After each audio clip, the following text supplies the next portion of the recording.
So Marilyn couldn't resist playing the American tune that goes with that. It's not the British tune, by the way. When people hear that the orchestra on the Titanic played that song as it was slipping beneath the waves, they were playing the British tune, not the American tune. What you may not know is that the tune was written by Sarah Flowers Adams, one of the most popular hymns written by a woman in the 19th century. And the part I really like is that she was a good Unitarian. The other thing you may not know is that great hymn, "A Mighty Fortress is Our God." Remember that one by Martin Luther? Well, it's written in German, and since most Americans don't sing "Ein Festburg ist unser Gott" anymore, we like to sing it in English, so the fellow who translated it, Frederick Henry Hedge, did that, and now all the Lutherans sing the translation by the Unitarian minister who translated it. We're going to win. We're just going to win. We're taking you by hymnal. That's all there is to it. Although I'm not so sure we're as good at praise music as they... Well, that's another story altogether. Hey, I saw the sun this week. Was that wonderful or not for 2 days in a row? I may have gotten a tan. I made note of it in my diary. I started keeping a diary last year. It was one of my New Year's resolutions. I had great expectations, deep thoughts, the kinds of things my grandchildren would find and say, what a profound fellow he was. Instead, I'm largely recording the weather, my work life, and whether or not I slept well. But this too is information.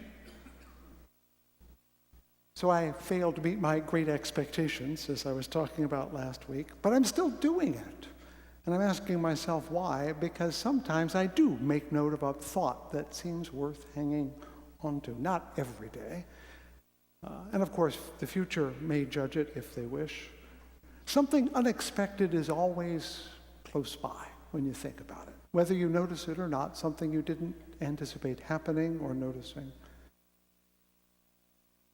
Is this something, though, that we prepare for? Do we prepare for the unexpected? Do people say always expect the unexpected? A silly phrase, because it's literally impossible to expect the unexpected. But I am going to ask a strange question. Do we prepare for the unexpected, or do we more likely prepare against the unexpected? Do you know what I mean? In other words, we hedge our bets, we duck, we make sure the unexpected doesn't trip us. And yet, how many times has the unexpected turned out to be a good thing, not a bad thing? I'm thinking about that as I prepare sermons because some of my colleagues in clergy life, they write these beautiful, literary, rich, dense, poised, polished, shimmering documents, and I can't do that. I tell people I'm really a Pentecostal agnostic. I don't know what's out there, but it's likely to hit me in the face any day. And what happens now, what you don't even know is I'm not even reading my text right now. I'm just letting it go. Because that's the way of the Tao, by the way. It really is. And yet the possibility is I could say something way off base or way down the line, so I have to come back and find my way home, which is why I begin every sermon very earnest, with that prayer, may the words of my mouth and the meditations of my heart be found true in thy sight, thou who art my rock and my redeemer, because I am trying to be real, if only to be a velveteen rabbit for a moment, no matter how torn up that rabbit might be. I want to start with the legend of Lao Tzu. He is the founder of the Taoist school of thought, religion for some people in China.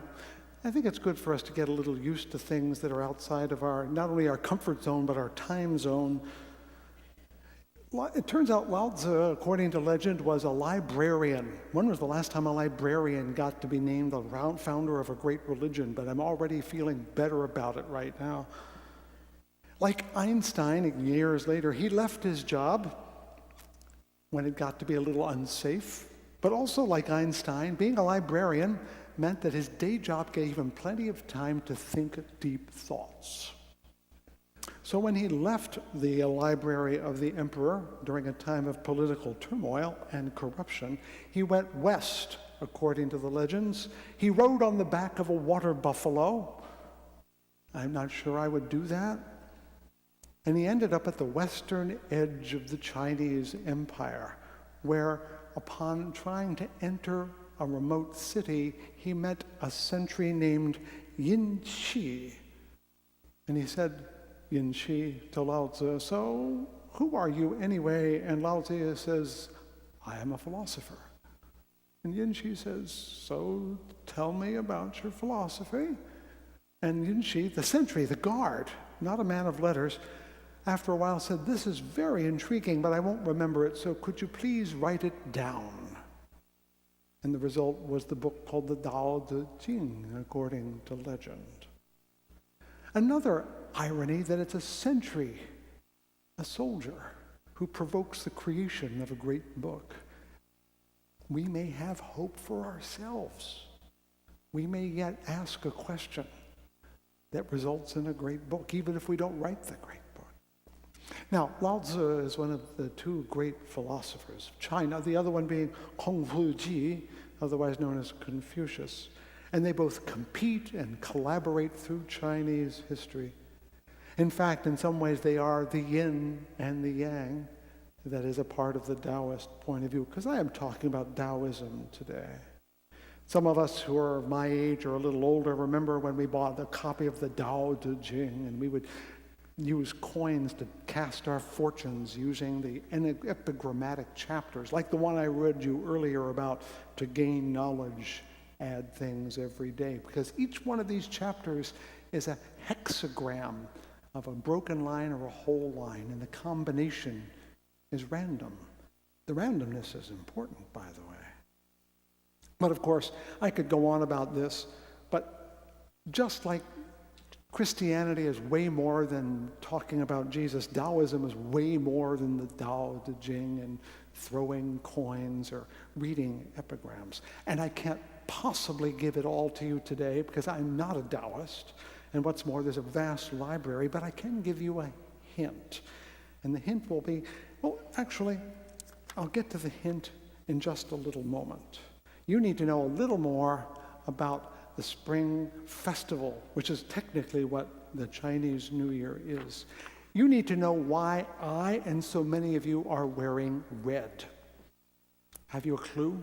I didn't know this. I get to tell you a story, your favorite part. It seems there was a monster called Nian that would afflict a village every year at the beginning of the lunar solar year at the time of the lunar festival. And he, she, whatever gender it might have had, would come to the village and eat almost anything it saw. Food, houses, but it especially loved devouring children. So the villagers began anticipating the arrival of Nian and would place food outside the doors of their houses to sate the monster so it wouldn't come indoors and eat their children. And this seemed to work well enough until one year when Nian showed up and confronted a child who happened to be wearing red. And it turns out Nian, the monster, the hideous beast that ate everything in sight, was terrified of the color red. And next year, they all wore red. And they painted their doors red. And they put red sayings on scrolls. And ever since, come the Lunar New Year, people chase away the demon Nian by wearing red. If you're not wearing red today, do stay in touch in case you're devoured. We would like to know about it so we can prepare your funeral. Have you, in fact, left something to Fountain Street Church in your will? This is a good day to consider that. You never know. I was looking for an excuse, and I found it.